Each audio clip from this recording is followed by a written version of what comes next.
The Laws of Human Nature by Robert Greene. Summary from 4-Minute Books. Written by Nicholas Goka. One-sentence summary. The Laws of Human Nature helps you understand why people do what they do and how you can use both your psychological flaws and those of others to your advantage at work, in relationships, and in work. Favorite quote from the author. Rationality is the ability to counteract emotional effects, to think instead of react.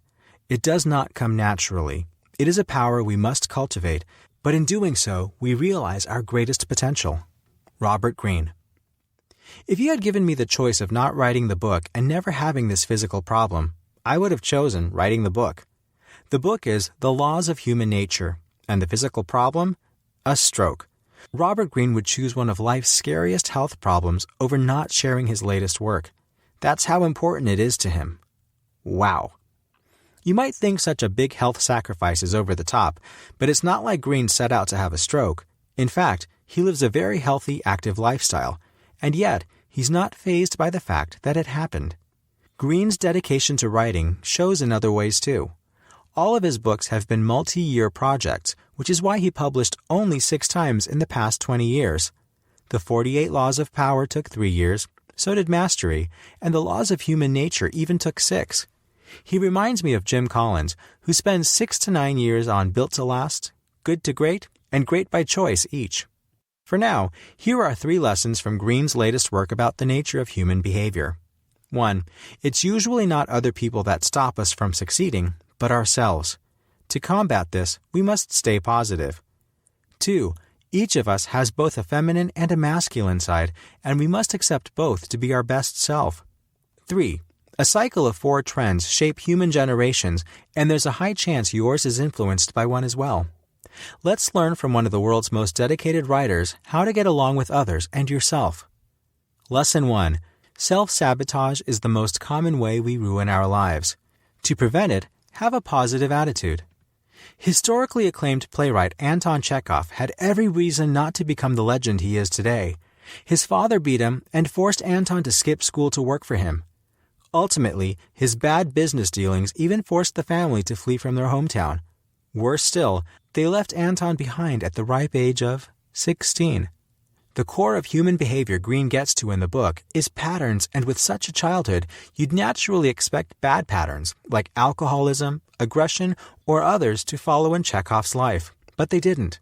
Chekhov had developed a strong sense of empathy, which allowed him to see his father as the troubled man that he was. He pitied him and was able to let go of his anger.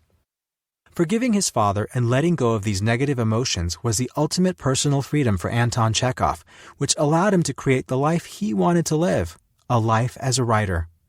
In The Big Leap, Gay Hendricks talks about self-inflicted upper limits, ceilings that prevent us from getting to the next level. Having a positive baseline attitude towards life, no matter how bad your circumstances, is the number one way to keep yourself from subconsciously establishing them. Lesson 2. We all have both feminine and masculine traits, and we should embrace them both. In what Greene calls the law of gender repression, he tells the story of Caterina Sforza, a powerful Italian noblewoman from the 15th century. Thanks to the wealth of her family, she was able to explore all her passions. These included fashion and arts, but also physical combat. Refusing to succumb to gender stereotypes made her one of the most fascinating public figures of her time. There's no denying our biology. Men and women are different. Us males are usually better at focusing, zeroing in on something, and going after it. We want to separate the world into categories that make sense and neatly file everything in our brains. Women, on the other hand, tend to be more pattern-focused.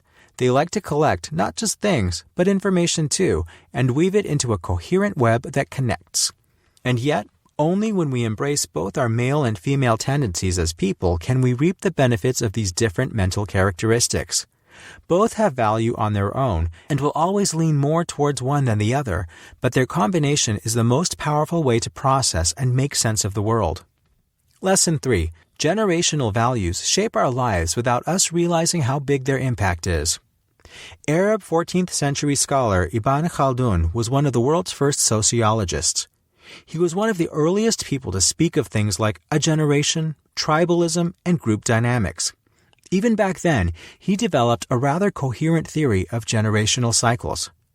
Khaldun saw 4 types of generations, which repeat over and over. They are all defined by certain traits and attitudes.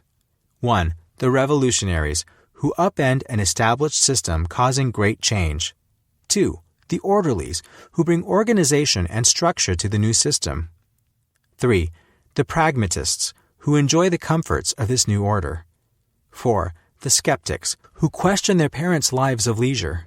The order of these isn't fixed, and sometimes the traits mix, but if you think back to the traditional, silent generation of World War II, the baby boomers' 9-to-5, white picket fence lives, and the get-rich-quick momentum of Generation X, these patterns are clearly visible. Future generations might even be global, as the world is more and more connected. What generation are you a part of? How does it shape your life? They're questions worth reflecting. They might not just change how you behave, but define the outcomes of your life. Hey, this is Nick, the founder of 4-Minute Books, and I want to thank you so much for watching our video. Leave a like if you enjoyed and subscribe to the channel for more. You can also visit us at 4minutebooks.com for hundreds of free book summaries, each of which will make you smarter in 4 minutes or less. Thanks again, and always keep learning.